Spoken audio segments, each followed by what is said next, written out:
You should be a monster. You know, because everyone says, well, you should be harmless, virtuous. You shouldn't do anyone any harm. You should sheath your competitive instinct. You shouldn't try to win.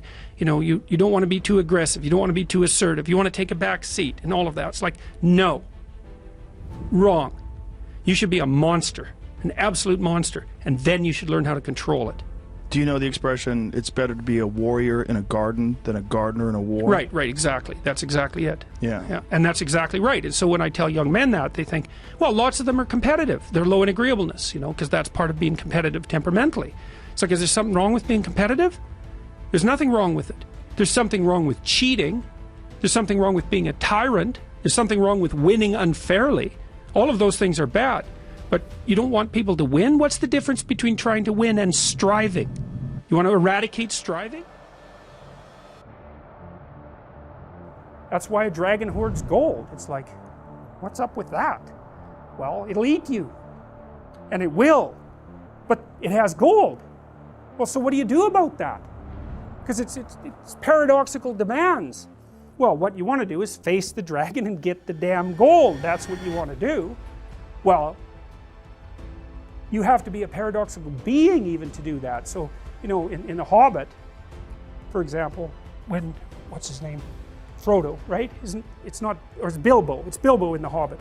You know, he's kind of this little underdeveloped, overprotected Shire dweller, and he's called on a great adventure to go and find the dragon. And he has to become a thief in order to manage it. Well, that's pretty weird, you know. It's like, well, it's because as a good citizen, he's just not enough to conquer a dragon. He has to also become a bad citizen in some sense. He has to incorporate the part of himself that's monstrous, let's say, and develop that and hone it. And that's to say that, well, if you're harmless, you're not virtuous. You're just harmless. You're like a rabbit. A rabbit isn't virtuous. It just can't do anything except get eaten. It's not virtuous. If you're a monster and you don't act monstrously, then you're virtuous. But you also have to be a monster. Well, you see this all the time. Harry Potter's like that too. It's like he's flawed, he's hurt, he's got evil in him. He can talk to snakes, man. He breaks rules all the time. All the time. He's not obedient at all. But, you know, he has a good reason for breaking the rules. And if he couldn't break the rules, him and his little clique of rule-breaking, you know, troublemakers, if they didn't break the rules, they wouldn't attain the highest goal. So it's very peculiar, but it's a very, very common mythological notion. You know, the hero has to be a monster, but a controlled monster. Batman is like that, you know. I mean, it's everywhere. It's the story you always hear.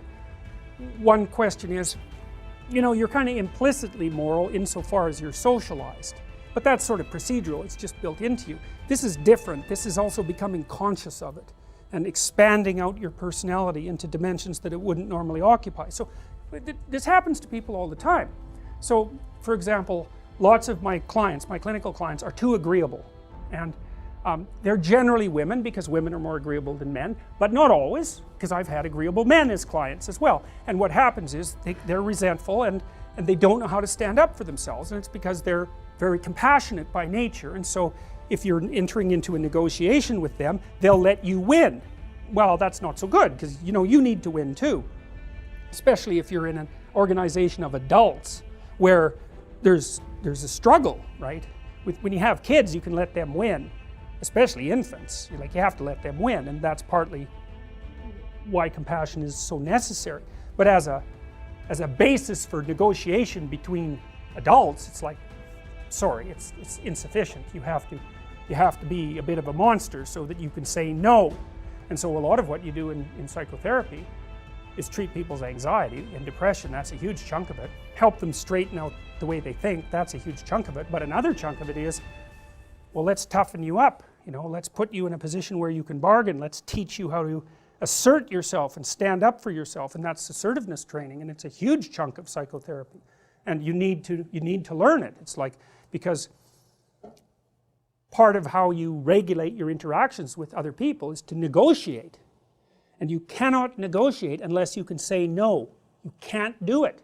And it causes conflict to say no, and if you don't like conflict, which is basically the definition of being agreeable, then you can't tolerate the conflict, and so then you can't negotiate on your own behalf, and so then you keep losing, and you're bullied, and you know, it's not good. Then you get resentful, and it's really not good. So you have to develop your inner monster a little bit, and then that makes you a better person, not a worse person.